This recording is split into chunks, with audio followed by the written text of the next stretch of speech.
My name is Adeyinka, grandson. Once she released me in prison after 2 years, 3 months. One sentence received 4 years, 6 months. One month still of racial hatred against Igbo àti Fulani of Nigeria. That was bullshit, irony. Nǹkan tí mo ń ṣe gangan lórí internet ni pé mo highlight the suppression and subjugation of the Yoruba by the English through Fulani and the Igbo. Nǹkan tí mo like nìyẹn. English ló ń lo Fulani àti Igbo láti suppress Yoruba. Nǹkan tí mo ń ṣe nìyẹn. But nǹkan tó ṣẹlẹ̀ tó fi arrest mi, èmi àti ex-wife mi mo ti divorce láti 2012. Ó di 2015, ó kàn dédé kọ́ àwọn ọmọ mi, ó gbé wọn lọ sí Cardiff. Mo lọ sí court, wọ́n ní pé mi ò lè gbé wọn padà. Mo accept, mo lọ ra àwọn ọmọ yẹn every 2 weeks. But to the March 2019, ọmọ mi fẹ́ wọ secondary school, mo dẹ̀ discover pé ó ti register as disabled. Mo dẹ̀ faraya, mo dẹ̀ lọ sí court, special education tribunal. Mo lọ́mọ mi ò ń ṣe disabled, kàn gbé doctors wá, specialists wá, kàn wá assess ọmọ mi. Court dẹ̀ gbà fún mi ní March 2019, wọ́n ní kàn ṣe assessment fún ọmọ mi. Ex-wife mi kò fẹ́ lose owó tó ń gbà lọ́wọ́ government. Ó mọ̀ pé tó ń bá ṣe assessment yẹn, ó máa lose owó yẹn. Bó ṣe lọ sọ́dọ̀ ọlọ́pàá nìyẹn, ó bá sọ pé terrorist ni mí. But Cardiff ló ń gbé. Àwọn ọlọ́pàá tó wà ń bẹ̀ wọn kì í ṣe English police, Welsh ni wọ́n. Àwọn ọlọ́pàá yẹn ṣe investigation, wọ́n dẹ̀ dismiss allegation yẹn. Ó gbé phone, ó wá pe ọlọ́pàá London. Ó wá sọ fún wọn pé terrorist ni mí. Nítorí hatred táwọn yẹn ní fún mi, tó yẹ pé wọ́n ti ń target mi láti jẹ́ láti pa mí, wọ́n ṣe wá arrest mi nìyẹn.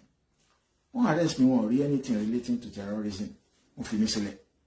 Wọ́n wá wo fídíò mi, wọ́n rí pé mò ń bú ìlú àwọn, wípé England ló ń support Fulani, tí Fulani fi ń rule ní Nàìjíríà. Gbogbo bọ́n ṣe ń pààyàn, England ló wà lẹ́yìn, àwọn MI5, MI6 ni. Wípé Nnamdi Kanu MI6 ló ń ṣiṣẹ́ fún agent MI6 ni. Mo expose English gan, British government nínú fídíò mi. Nǹkan tí wọ́n like ni wọ́n wá sọ pé àwọn máa deal pẹ̀lú mi. So wọ́n wá mú lọ́ọ̀yà mi náà lò pẹ̀lú lọ́ọ̀yà ìjọba prosecutor. Wọ́n wá gbé wa lọ sọ́dọ̀ Judge Taylor tó wà corrupt. Wọ́n wá bẹ̀rẹ̀ sí manipulate mi. Wọ́n ò jẹ́ kí àwọn witnesses mi sọ̀rọ̀. Wọ́n ò gbé ex-wife mi wá sí court. Mo ní pé kàn gbé wá, she's state witness. Wọ́n ò gbé wá. Wọ́n ò gbé Igbo àti Fulani wá. Ẹni pé mo ń stir up racial hatred against Igbo and Fulani. Gbé wọn wá sí court. Mo fẹ́ fi map Nigeria wọn kí n explain. Tọ́lá àwọn jury sọ pé àwọn fẹ́ mọ̀ bóyá Nigeria wà in a state of war. Wọ́n ní rárá. Gbogbo fídíò tí mo fẹ́ play, wọ́n gbé fídíò 4 wá against me. Èmi ní 3 tí mo fẹ́ fi counter wọn. Wọ́n jẹ́ kí n play ẹ̀. Torí pé lọ́ọ̀yà mi ń ṣiṣẹ́ pẹ̀lú wọn. Jamoni o. Ó ní blasting. Mo ti ṣe case 5 before that against my ex-wife. Mo win gbogbo ẹ̀ ní court. English ni mo lò. Wọ́n gbé jàmù wá. Wọ́n compromise ẹ̀. Ó bẹ̀rẹ̀ sí ṣiṣẹ́ fún wọn. Now wọ́n release mi. Wọ́n fún mi ní license condition. Condition gan fún mi ni. Wọ́n ní pé mi ò lè rí àwọn ọmọ tèmi bí. Mo ní why? Wọ́n ní mo máa radicalize wọn. Wọ́n ní mi ò lè sọ̀rọ̀ lórí YouTube. Wọ́n ní mi ò lè give lecture. Mi ò lè ṣe talk. Mi ò lè even preach ní church. Wọ́n fún mi ní 28 conditions tó wà ridiculous. Ó tán, condition tó fún mi nìyẹn. So gbà tí mo lè compile pẹ̀lú condition yẹn. Condition yẹn ò ní pé kí n má post lórí social media. Mo ṣe report yìí kí gbogbo yín ti rí.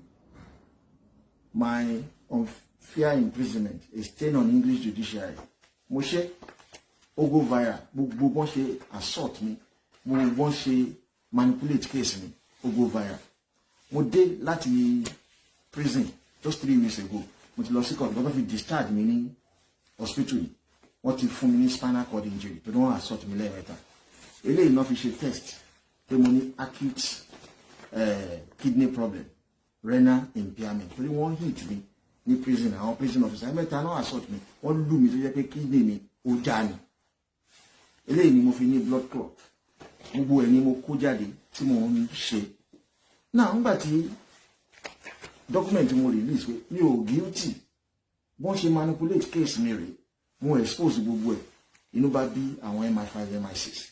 Wọ́n bá pè mí lẹ́nu, wọ́n láwọn fẹ́ recall mi. Wọ́n ní condition kan làwọn ò ní fi recall mi. Wọ́n láwọn gbọ́dọ̀ fi tag sí mi lẹ́sẹ̀. Wọ́n ní no, ẹ fẹ́ máa monitor, wọ́n ní mi ò gbọ́dọ̀ lọ. Mo sọ pé mo fẹ́ lọ sí Èkó, èmi àtàwọn ọmọ mi. Wọ́n gbà fún mi láti prison. Mo ti sọ pé mo fẹ́ lọ sí Èkó, mi ò gbé England mọ́.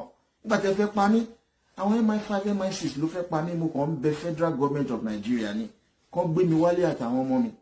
Náà wọ́n ti pè mí lé mi sìn.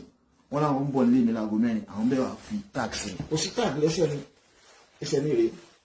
Mo ò ní tag. Ó ní kò sí tag lẹ́sẹ̀ mi. Ẹsẹ̀ àkọ́kọ́ náà. Ẹsẹ̀ ẹlẹ́kejì ni. Kò sí tag lẹ́sẹ̀ mi.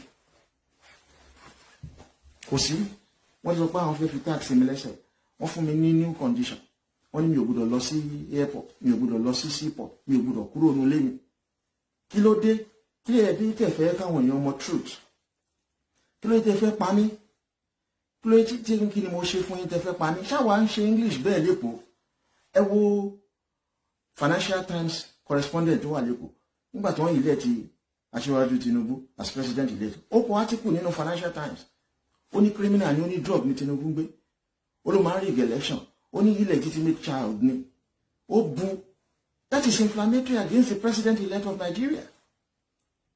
Is threatening the president elect of Nigeria, abusing the president elect of Nigeria, insulting the president elect of Nigeria, and stirring up hatred against the president elect of Nigeria. Kí ló ń táwọn ọlọ́pàá Èkó gbé Financial Times correspondent kan ti mọ́lé false allegation tó ń make against me nìyẹn wọ́n ní mò ń steer operation hatred against Igbo and Fulani wọ́n ní mò ń insult Igbo and Fulani wọ́n ní mò ń threaten Igbo and Fulani wọ́n ní mò ń abuse Igbo and Fulani ẹ̀dẹ̀ jù mí lọ́dún 4 àtàbọ̀ kí ló tó ọlọ́pàá Èkó náà lè ṣe the same thing fún English tó wà lẹ́kọ̀ọ́ kàn tiẹ̀ bẹ̀rẹ̀ pẹ̀lú Financial Times correspondent wọ́n wá bá mi lẹ́yìn wọ́n sọ pé mò ń lọ sẹ́kọ̀ọ́ èmi àtàwọn ọmọ mi ẹ fọmọ mi lẹ̀ fún mi kì í ṣe tipátipá náà fi ń gbé ìlú òyìnbó ṣebí English náà wà nílẹ̀ Yorùbá mo kàn ń bẹ federal government of Nigeria ni ẹ má jẹ́ kán pa mí kí n tó padà sílé náà mo fẹ́ padà sí Èkó mo fẹ́ participate nínú politics nílẹ̀ Yorùbá nǹkan tá a sọ ni pé tí Tinubu bá di president mo ń bọ̀ nílé wá campaign for regional government mo fẹ́ jẹ prime minister Yorùbá region ni nǹkan tí mo ṣe ń ṣe gbogbo nǹkan tí mo ń ṣe ni